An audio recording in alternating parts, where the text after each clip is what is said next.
Welcome to Mr. R's art class. Don't forget to like, subscribe, and turn on notifications. Thumbs, subs, and ring that bell. So in these two value scales, we're going to be practicing hatching and cross hatching. So this top one here could be hatching, and then this bottom one down here could be cross hatching. So let's get started. So up here, this would be hatching, and down here, this will be cross hatching. And I'm using a permanent marker so that you're just able to see the technique that I'm using for this video. You'll be using pencil or graphite. So one of the ways that I do this is I start from the darkest value. So that means all the way to the right. This would be as dark as I could go. And the way that you make some of these values as dark as you could get is by overlapping some of these spaces. So hatching, and you could just do a diagonal line here. So hatching would be a diagonal line. And the way that you darken this value, right, so this value should be as dark as you could get, and the way that you could darken it is by closing up some of these spaces here, and you're going in the same direction. I'm not crisscrossing. This bottom one down here, this would be cross hatching, but for the hatching value scale, these lines are just going in one direction, and the way that you darken this last value up is by adding lines that are closer together and closing in some of those white spaces there. Alright, so the more overlapping, the closer that these lines are together, the darker that this value gets. So this last value should have the most amount of white space blocked out with the hatch marks.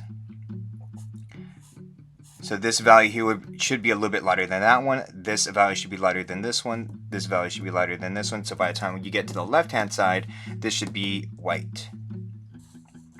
So again, in order to create a lighter value, some of these lines would actually be a lot more spread out. You would probably have less overlapping than you had in the previous value.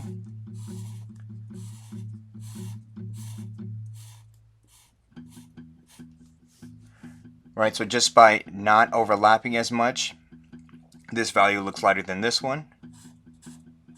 So you could probably do a little bit more overlapping here with the hatch marks.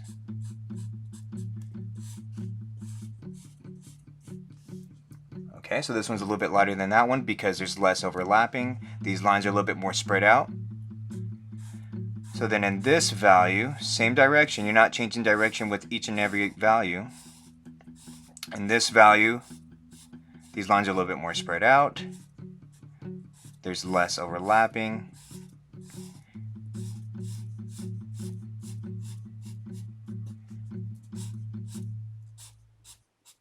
Same direction though. So this one looks a little bit lighter than that one.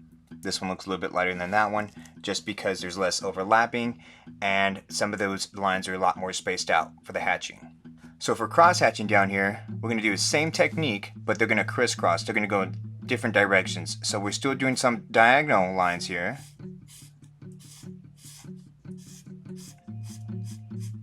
But then you're actually going to have some other lines that go perpendicular.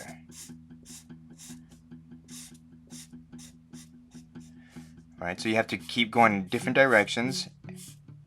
And that's how this value will get darker than this value. And that's how this value will get lighter than this value.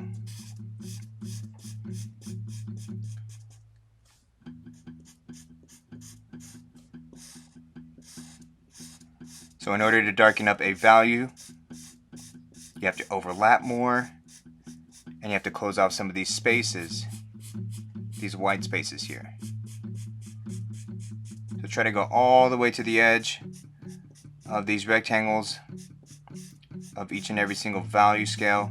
So each of these rectangles would be a value. Alright, so this one should be pretty much filled in to make it as dark as possible. And this next value here, we wouldn't overlap as much. We would space out some of these lines to make this value lighter than this previous value. Then remember that this is the cross hatching value scale, so you have to have lines that go in opposite directions.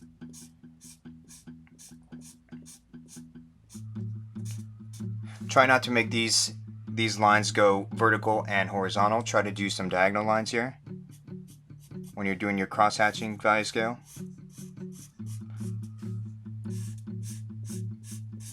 Alright, so for this value here, we shouldn't have as much overlapping, and some of these lines should be more spaced out than this previous value.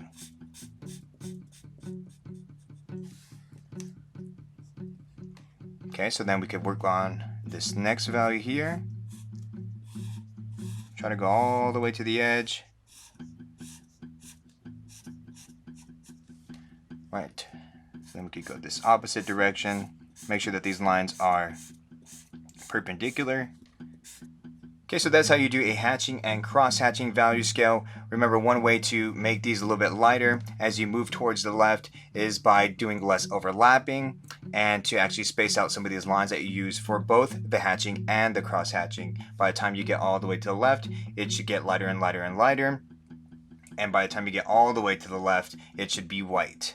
So if you have any questions about how to make a hatching or cross-hatching value scale, go ahead and let me know.